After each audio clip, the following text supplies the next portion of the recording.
So this is what high-end looks like. Oh wait, that's a specialized Roubaix comp. It did not have Dura-Ace and Ultegra on this as a spec OEM.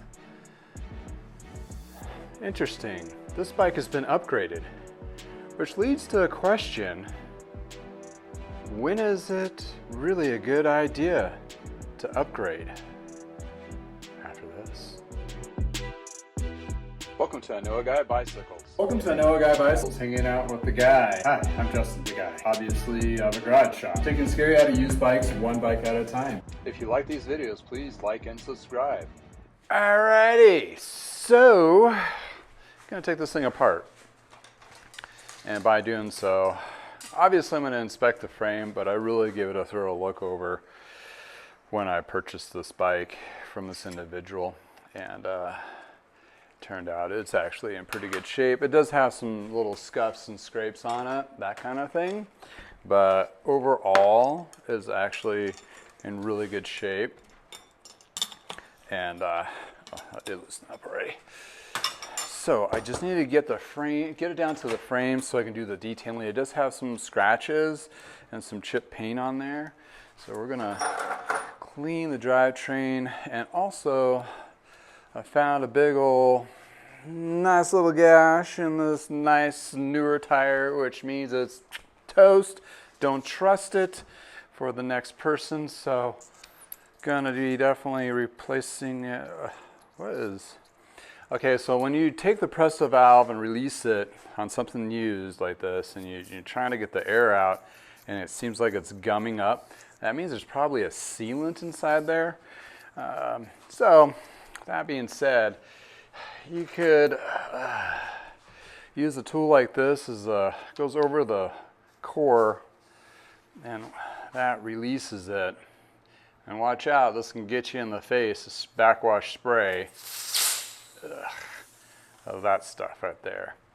So I'm not a huge fan of this, but the thing is when people have multiple flats and they have issues, I can see that being a reason. And this looks white, so it's probably the stands sealant that you can just put inside a tube itself, which is a kind of like a lighter. It just oozed all over my stuff. Oh, now I have like a sticky, wet, icky mess. Yeah, you gotta make sure the valve is up, or put the valve core back in. Oh, icky, icky, icky. Just peed all over my floor. This. Yuck. You know, and got into parts. Man. Well, that's a lesson learned. And, you know, and a lesson that I will not learn and definitely eventually repeat again. So put the valve core back in before you take the tube out, because this guy was bordering on tubeless. And this particular GT Swiss wheels, you can probably, oh yeah, it's tubeless tape in there. So he's probably doing tube, or trying to do tubeless, which is fine. But you know,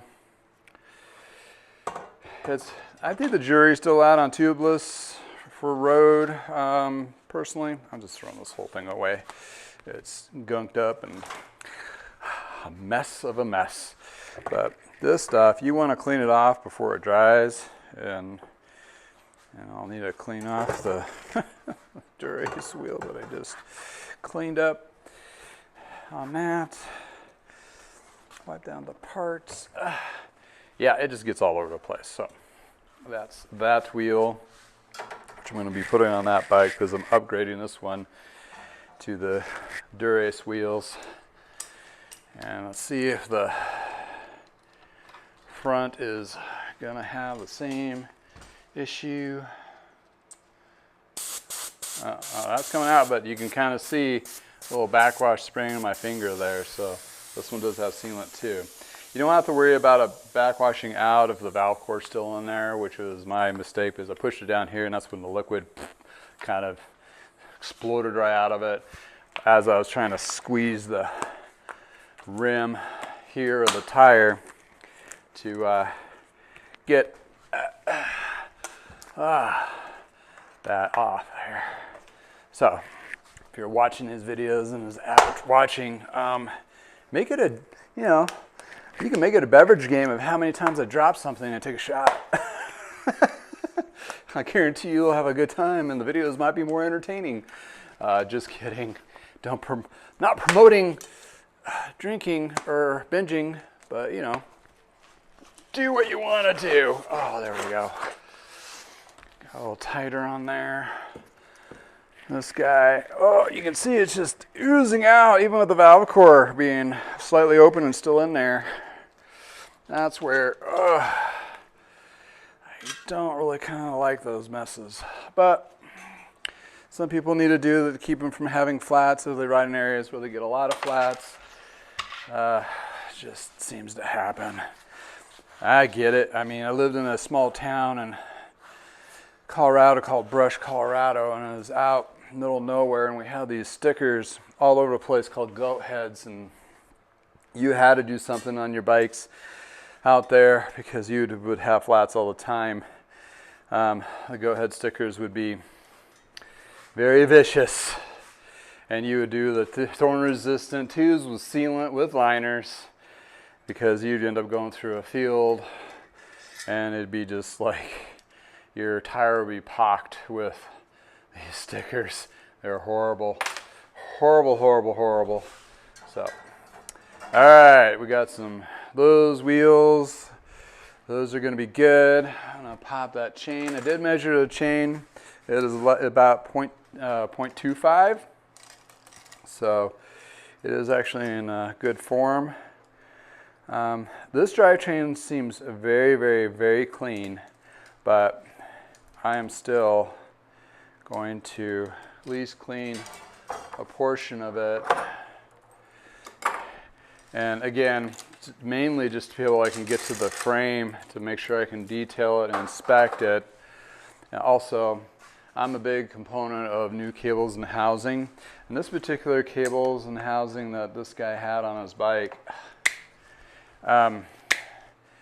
the shifting cables seem to be newer, but this was the year where they were putting on this cables that were coated, and the idea is this coating was supposed to aid for shifting and braking. Well, as you can see here, Specialized put this on a lot of their bikes. See how it kind of just bunches up? Well, this coating kind of shed, and what it does is binds up inside the housing. So you don't want this, and nobody wants that. So when I ever see this cables, it is gone, because that all it is doing is just making the performance worse, even though it works good out of the gate at the beginning. But longevity wise, stick with just regular cables. Those actual cables coated was back in the day. They had what was it called? Gore-Tex. That's what it was. It was Gore-Tex lined cables and housing, and they had this housing is a little bit bigger. It was like for shifting is 5 mil, and for a brake, they did make it for a brake too. I think it was a little like 6 mil. But they also had the sleeve that was inside from the shifter all the way down, or all the way down to the derailleur, and then kind of like a little rubber covering. So the shifter cable was covered all the way from front to back. You had your housing too, and the Teflon or the Gore-Tex coating, not Teflon, Gore-Tex coating of the cable made the shifting extremely smooth. A bear to install. You had to really know what you were doing. Very costly, but the performance was awesome. And what was really good about this, it was good for mountain bikes because it kind of capsulized that whole shifting mechanism, because the cables and housing are like a nerve, right? And if that gets interrupted, that prevents the performance of the derailleur to work well. Well, same case of today on mechanicals, and therefore that really made it the game changer of like mud and contaminants and so forth. Well, it was expensive. I don't know what happened to the company. I think they died off, but Gore-Tex is still around. It's the same Gore-Tex material branding, so it's kind of cool. I do have to admit, there was a misship once from Trek. We ordered one set and they gave us a box with, I think, like 50 of them. And we pretty much, all of us had Gore-Tex cables on our bikes for a little while. That's a openly honest, dishonest thing, thinking about it. Probably should. I think we did tell the Trek rep, and he was like, yeah, whatever. That kind of thing. So hope to not get anybody in trouble. It's like 2.5 decades ago, and I don't think I've ever mentioned that story since then. So I think we're good for being in, it's like one of those situations where something is misshipped to you, basically. Yeah, I don't think they really cared too much or known, but that happens on occasion from shippers. But as inventory manager, at least, I was always honest about letting them know that, oh, you sent us too many of these or whatever, and they'll do an adjustment. And usually they give kind of a discount or something like that to kind of make things, you were trying to make things right, that kind of deal. So might just give these just a little quick clean. Not too much, don't need to really, it just gets all the little dust bits that are not on there cleaned out. But this particular componentry, though, you don't want to cook it because you can really, that varnish, this varnish that's on this can be baked off, so you got to be very careful. That's why I dilute my simple green. And on varnishes like this, I don't do it at higher temperatures. I just do it at a low temperature and probably just a 5-minute cycle only, just to get the inside stuff cleaned out. But that's something to be mindful when you use an ultrasonic cleaner. It could strip finishes off of things, so be warned if you're using that particular stuff. Oop, drops. Take a shot of coffee. Espresso. Dropped it again. All right. So what I'm talking about, it's like the little dirt stuff that gets in there. It's nice to clean that out and put a little bit of fresh lube. And you put a little fresh lube on there, the performance is a little bit better. So, and it's already going to be a pretty good performance, but it's Dura-Ace, right? Super smoking. So basically, yeah, I'm really just trying to get to the frame on this guy because it is an older frame compared to the componentry. But, buyer beware. You want to double check and make sure it's totally intact and safe and any of the chips are not damaged and the dirt is not cracks. All those things that I do when refurbishing a bike. And good questions to ask your shop that you're taking your bike to be worked on. It's like they'll give you a laundry list of things, what they do. And that's pretty clean. Yeah, very, very clean. This is what kind of new looks like. And it doesn't look like he's used a smaller chainring whatsoever. A little bit of the big one, so this is still in really, really good shape. So, okay, we're at the point. Oh, let me get the cable guide off because I like to get all that. That's where contaminants cake up and dirt gets underneath that. And I like to make sure I get that all cleaned out.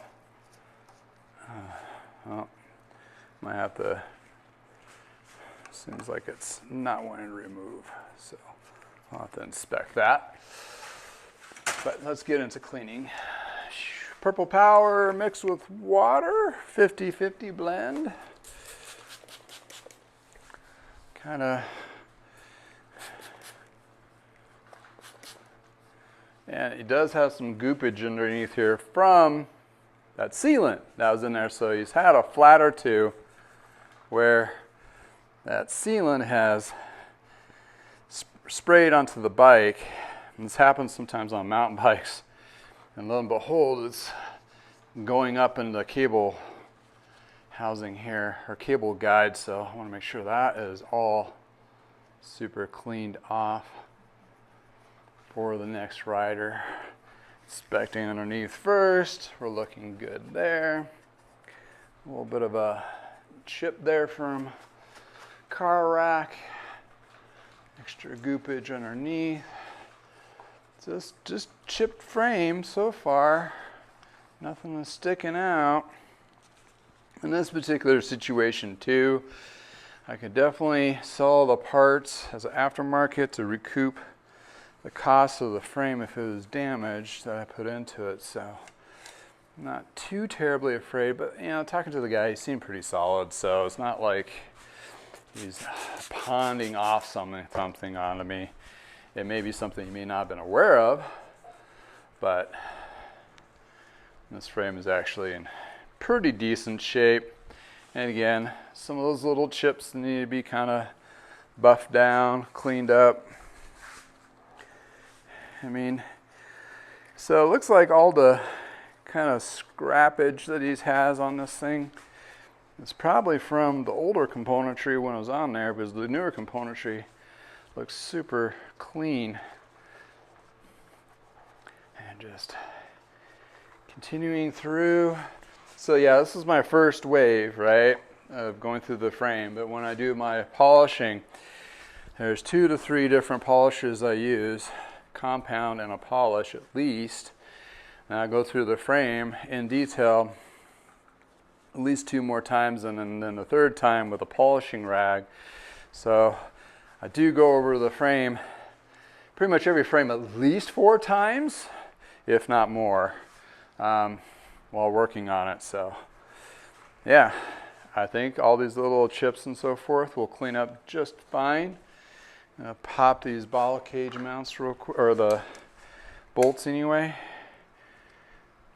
real quick, making sure those are not compromised, because we don't want that to be compromised. Also, I want to show you what's going on with this tape. You notice it's bright red and it's really bulky. I'm guessing what he did is he taped over his old tape to get some added padding, which was a trend, not a great trend, but a trend. Now they have tape that's a little thinner, but it has gel padding built into it. Bar Fat from Specialized, and there's another brand out there, a couple other brands that will have that added benefit to it. So the inexpensive way of doing it is just grabbing another roll of tape and put it over on top. Which what it does is makes it big and bulky and ugly. And I lost my X-Acto knife. Where'd it go? Oh, there it is. And so for me, how do I remove this? Usually like you can use scissors, it's recommended, or you can unwrap it with tape. If I go gently with the tip of a knife, and I just get like the first wrap portion to come loose. So I don't want to cut too deep. Obviously, I don't want to scar the bar or the cables. Because sometimes, in your case, you may want to reuse those cables, so you don't want to cut into them. So there's that, and let's see what we find here. Oh wait, it's red on red. Well, okay, so yes, we got another bar tape of red. Apparently this guy really liked red, which, you know, red and black, it's a pretty good color scheme for a bike. Pretty sharp looking. So what they did is they took this, which is honestly not all that comfortable. It's not really padded or anything. There's that. And if you're really, you know, if your tape is still, that will didn't tear apart, the cable, the the bar tape didn't tear apart. If you're a type of person that wants to reuse it, recycle it, yeah, you can. And what do we got going on here? Oh, there's the handlebar. And this is just another standard tape. So he took 2 old tape and he wrapped it again on top, which again was a concept that some people did, but I really suggest just getting yourself a nicer tape, because the cost of the tape that he put on there, the Vizasky, is not cheap anyway, so it's probably equivalent to the same price. He just didn't want to take that tape off. But there is these Vizasky. This is the gel I was talking about. Sometimes it's incorporated into the bar tape, and sometimes it's just sheets like this that they put on there. So if I rewrap this with new bar tape, which I'm going to, because the red's kind of been dingied up, this gel I can still reuse, and it's going to give this new owner a little bit of added cushion to these bars. So there you go. Strip down, frame's good. Let's just do some cleaning, and we'll do a final review. Let's check it out. Got the drivetrain all cleaned up and the brakes. Got the wheels all prepped and ready to be installed. And this frame cleaned up immaculately. Got most of those little scratches. You can still see a few, but other than that, it's pretty amazing. Let's review. So yeah, the parts obviously didn't need too much because they're pretty much in new state. The wheels were actually really nice with the Dura-Ace hubs. We'll get those all put together with componentry in the frame. That actually did the most work of working on this bike, was getting those little micro scratches out and getting it all cleaned up. Well, what's this bike gonna be? It's gonna be an awesome entry-level, full Dura-Ace, mid-range level. Somebody's gonna just ready for the next step. Full carbon frame and fork, nice componentry, right out of the gate. You basically still have an endurance race style bike. That's what the Roubaix is from Paris-Roubaix. So keeping that in mind, you know, the bike on this quality and so forth, you'll see usually around 2,000 to 3,000, even in the used market. So this one I'm going to be able to bring to market less than that, and actually it's going to perform really well. So yeah, the only thing is the comp. But it's the same frame as the Pro, and the S-Works version, which is Specialized top of line, is pretty close. So with that being said, upgrading a frame, this is actually a decent frame. I've ridden on a few of these. They're very comfortable, good long endurance type rides if you're going to be doing like Ragbri or the MS-150 or triple bypass, that kind of thing. The weight really brings it down. The comfort of the carbon really helps out for those longer rides, and also the geometry is designed for that. And with these particular wheels, they're a little bit wider, so they're going to give you a little bit more of that kind of cush as well with the smoothness of Dura-Ace hubs.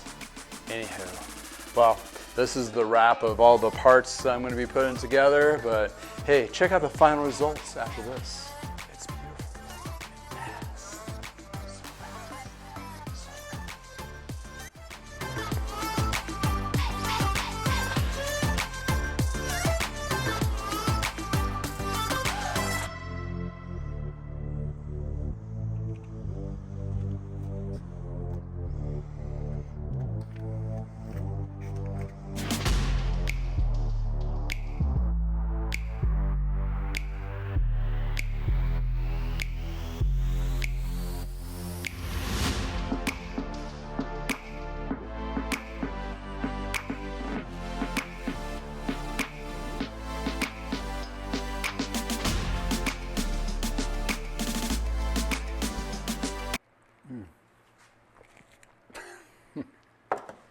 All right.